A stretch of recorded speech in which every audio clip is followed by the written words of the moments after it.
Well, good morning again, everyone, and welcome. So, today we're continuing our series on the lessons of the turtle, living right side up. Hope you can see this book. And it's written by Steve Goodyear. So, and I would like to remind everyone to please mute your mics. Oh, you mute it? Okay. Okay, so this is the fifth week in the six-part series. And if you remember, Turtle took a different route home. And in doing that, he fell down the hill and he's been trapped on his back for quite some time. He's been having a conversation with Owl from his upside down position. And the conversation continues. I understand, said Turtle. The gift of the accident is the lesson of choice. We each choose our own way through life. We choose where we will walk. We choose to live right side up. The gift of the tree is a lesson of honor. We honor ourselves by coming to know ourselves, our potential, our passion, and our purpose. When we take time to learn about ourselves, we will find our special place in the universe. The gift of the cloud is the lesson of affirmation. Our affirmations are dreams, wonderful and lofty dreams that we express as if they have already come to pass. We repeat them until we believe them. Then we repeat them because we believe them, and we will eventually realize our aspirations. The gift of the butterfly is the lesson of now. Now is the time to decide to truly live, to make time for solitude and to make time for action. And now I would like some action. My life is literally upside down and I've had enough of this. Owl, would you please help me get back on my feet? You know I would write you if I could, said Owl. I'm afraid we'll just have to be patient a while longer. What do you mean we? Asked Turtle. Is there someone else here lying on their back? Well, as long as you stay put, you might as well enjoy another gift, Owl encouraged. Do you see that mountain over there? Turtle has never seen the top of a mountain before. Like the tree, he just saw it as an obstacle that rises up before him.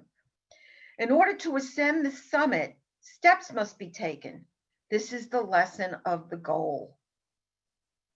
Though the mountain is high, the top can be reached one step at a time. So the gift of the mountain is the lesson of goals. Small steps pursued daily will achieve our grandest results. I like what the author says about goals. He says that there are so many teachings on setting goals, and this is what he says about it. What's important is that each of us knows where we want to go and that we take daily steps to get there. Just working towards a goal, advancing a little every day is all that's needed. So what he's saying here is that we focus on the small steps that lead us to our goals, to what we want to achieve. In order to do that, we need to be persistent, stay the course, focus on reaching the top and keeping our eyes on the prize. This was a perfect lesson for me because I just reached one of my goals by being ordained as a unity ministry. And believe me, there were times I wanted to quit, but I had a lot of support from Spirit, a lot of support from friends, and I took one step at a time. When obstacles appeared, I continued on the path with faith and trust.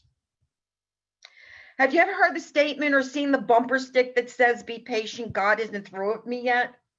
Well, that applies to all of us. Be patient. We're all learning. We're all changing. It's a continuing process. We are constantly evolving. So we need to stay the course and remain focused on the goal. The philosopher Socrates was asked by a question by a traveler who was lost. And he asked Socrates, "How can I reach Mount Olympus?" And Socrates answered, "Just make every step you take go in that direction." So what Socrates was telling him was to focus on the terrain, not the top. So we need to do the same. Focus on each little step that takes us towards the goal. And we do that by continuing to trust that Spirit will guide us and protect us, and that Spirit is calling us to take each step and will provide those steps. One step at a time, one action at a time. Have you ever heard of Ted St. Martin? Well, I never did, so this was an eye-opener for me. Ted is a dairy farmer and holds the record as the world's most accurate basketball shooter. He's not the member of any basketball team. He doesn't even play regularly, but he holds that title. And he holds that title because one day he sank 200 consecutive baskets from all different parts of the court, and another day he made 927 straight shots from the foul line. His secret? He didn't look at the basket. He doesn't focus on the end result. He focuses on one spot, and that's a spot on the back of the rim, the back rim. In other words, he doesn't look only at the goal, but at the spot he needs to hit in order to move towards that goal. We can do the same thing. Instead of being overwhelmed by the big picture or think that it's too big for us, if we know that each step brings us closer, we can achieve anything one step at a time. Maybe some of you are headed in the direction of your dreams and goals, and you hit that target immediately. But for most of us, we encounter roadblocks. Many times we get discouraged and think that the roadblock is a sign that we're not going in the right direction. We feel like giving up, or we slip and slide down the mountain that we're trying to climb up. This is when we affirm. This is when we use our affirmations. This is when we remind ourselves of the progress we've already made. This is not a time to berate ourselves and get discouraged. This is a time to allow ourselves to feel good and affirm that setbacks are only temporary. I know for me, when I was going through this whole process, and it took 10 years for ordination, when I would get discouraged, I would just remind myself that Spirit would not have led me here if I wasn't supposed to continue. Spirit's not going to take you anywhere that you shouldn't be. Greg Lavoie, the author of The Calling, wrote, "Motion is not necessarily progress any more than noise is necessarily music." So even though things may seem to be at a standstill, we need to remember to trust in Spirit and stay the course. When we feel a roadblock, when we feel we're at a standstill, this is time for us to do a mental check-in. Are we walking our walk or just talking the talk? Are we affirming the one presence and one power within us? Are we letting go of how we think it's supposed to be and rely on God and Spirit to direct us? Our behavior is as much a barometer of what we are than the words we speak. We can talk about spiritual principle as much as we want, but if we're not putting those teachings into action, it's not going to do us good. This is about understanding the value of a hill of experience versus a mountain of spiritual knowledge. All the knowledge in the world is not going to do us a bit of good unless we're putting those principles into action.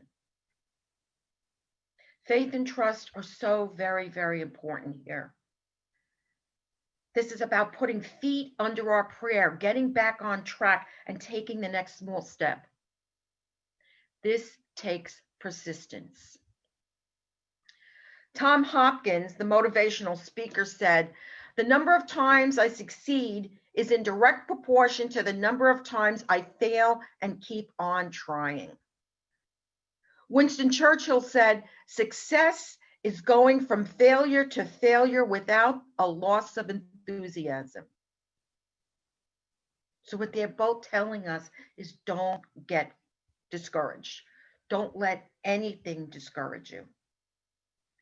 Did you know that Emily Dickinson wrote more than 1,800 poems and less than a dozen got published in her lifetime? In fact, most of them did not get published until more than 4 years after her death. She did not allow discouragement to keep her from her poetry. And this passage from one of her poems speaks directly to that. Hope is the thing with feathers that perches on the soul and sings the tune without the words and never stops at all. Spirit moves us, we take action. When we listen to Spirit and follow the guidance we receive, we will continue towards that goal step by step. There's a story about a real estate agent who was going through the countryside. And he comes along an absolutely gorgeous farm. So he stops to chat with the farmer and says, "You have a magnificent farm, one of the prettiest I've ever seen. God has really done a great thing here on this farm." The old farmer said, "Yeah, well, you should have seen it before when God had it alone." Spirit guides us, but we take the steps. We do the work. We bring our goals into fruition. The universe can only do for us what it can do through us. We are always co-creating our experiences. We are the only person that has custody of our lives. So God shows us the path, but we have to walk it. That's the hero's journey.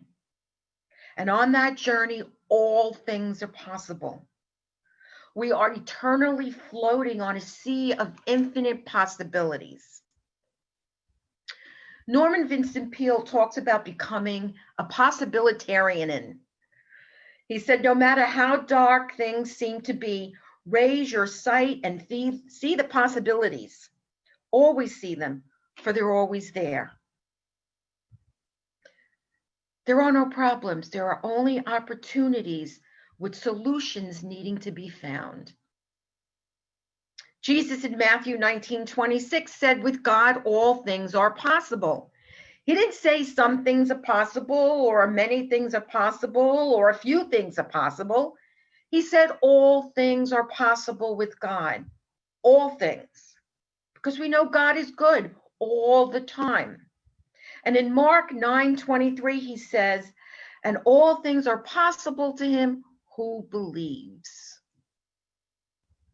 Do we believe? Do we believe in the unity teachings? Do we believe in the one power and the one presence that is within each of us? In the 1930s book, Wake Up and Live, the author Dorothea Brandy said, all that is necessary to break the spell of inertia and frustration is this: act as if it were possible to fail. Act as if. We've heard that before. And we remember, with God, all things are possible. All things. So I'm inviting each and every one of you to become a possibilitarian. And to do that, we need to be present. We need to stay awake. We need to speak words of truth and then take authentic action. This is what it takes to transform ourselves and the planet. This is what we're here to do. I recently read something that said every community needs a group of angelic troublemakers. Isn't that great? Angelic troublemakers. Angelic troublemakers don't cause harm. They do the opposite. They bring about positive change. And I think that's what we all want to do. We want to bring about positive change. So decide each day to take some action, regardless of how small, because each action will move you closer to your goals. Stay the course. Focus more on the terrain than the top of the mountain. Expect roadblocks along the way, but be persistent. and soon you will achieve remarkable results. Without action, we can plan, dream, wish, hope all we want. And it's like having a high-powered sports car in the driveway waiting for the key. Each of us has our own unique gifts and talents, just waiting to be expressed. So the gift of the mountain is to set goals. Allow spirit to guide you. Never give up. Persist. Are you ready to reach the mountain peak? I think you are. So next week, or in 2 weeks, we'll be looking at the gifts of friends. So I invite you all to join us next week for Linda, and in 2 weeks, and bring a friend with you to join you on this journey.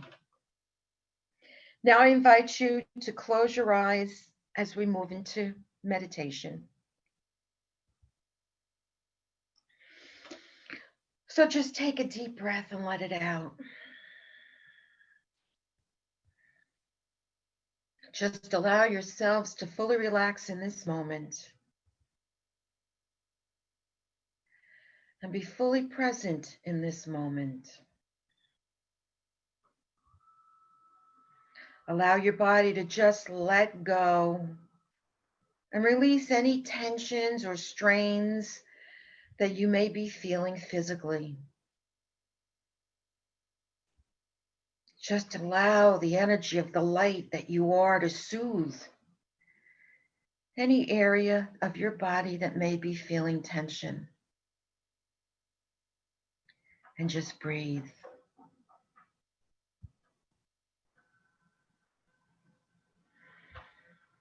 Just breathe and focus your attention on your heart, that place where God resides.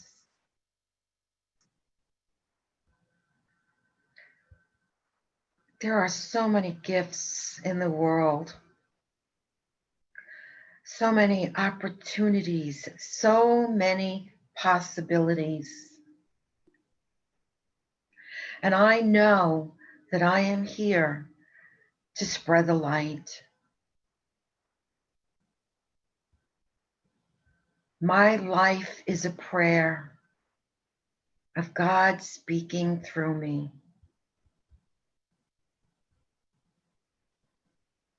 And I allow Spirit to guide me on my journey, moving me closer and closer to my goals, one step at a time. And I know there's a part of me, that ego part of me, that doubts that I could succeed. So I get in touch with that doubt and I release it and hand it over to Spirit. And whenever a doubt comes into my mind again, I immediately remember to ask Spirit for guidance and to release, hand over my doubts to Spirit to transform, to transmute. And I focus on the truth that is me, the I am. The I am within me guides me towards all of my goals. And I only make positive changes in the world. For the world is a gift to me, and I am a gift to the world.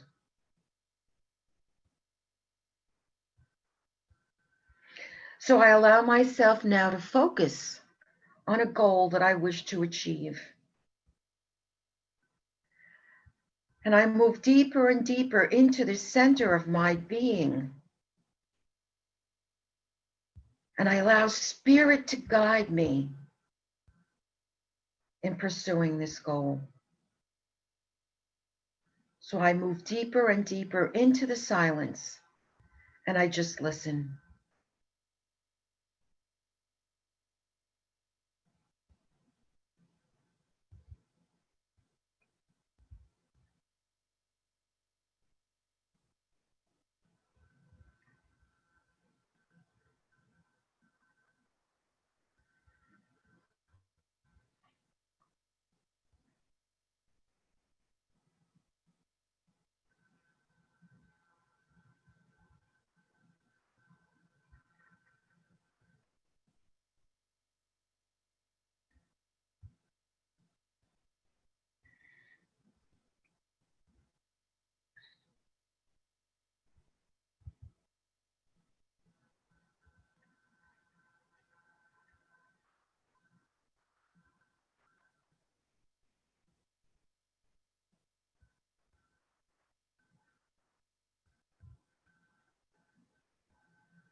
And now I bring to mind all those who may be in need of prayer, including ourselves. We affirm that there's a power and presence within them that will see them through anything, whether it be physical, emotional, spiritual, or mental. Spirit is forever guiding them and assisting them through whatever they are dealing with. We also extend our prayer to anyone who may be suffering on any level, for all our first responders, our police officers, our healthcare workers, hospital workers. We hear in the world that the numbers are rising again of COVID cases. So we pray for the chemists and the doctors to swiftly find a cure and a vaccine. And that each person remember that we are not alone. We are in this together, and working together, supporting one another, we will move through this. We also pray for all our world leaders that they may receive the flow from spirit and act from their hearts, not their brains, for the good of all. May they too realize that as they do for another, they do for themselves. So I invite you now to bring your consciousness back into the room where you are, back into your body. And when you're ready, you can open your eyes.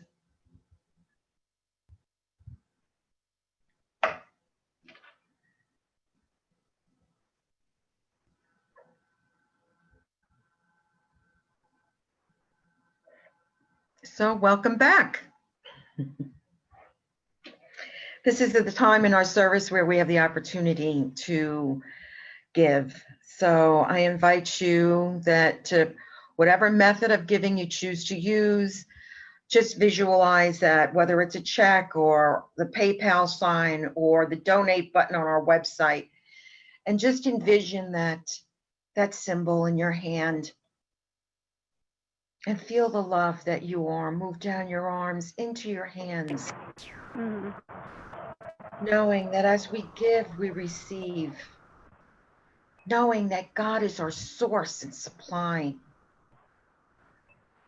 and knowing that being able to give and being able to receive are such a joy.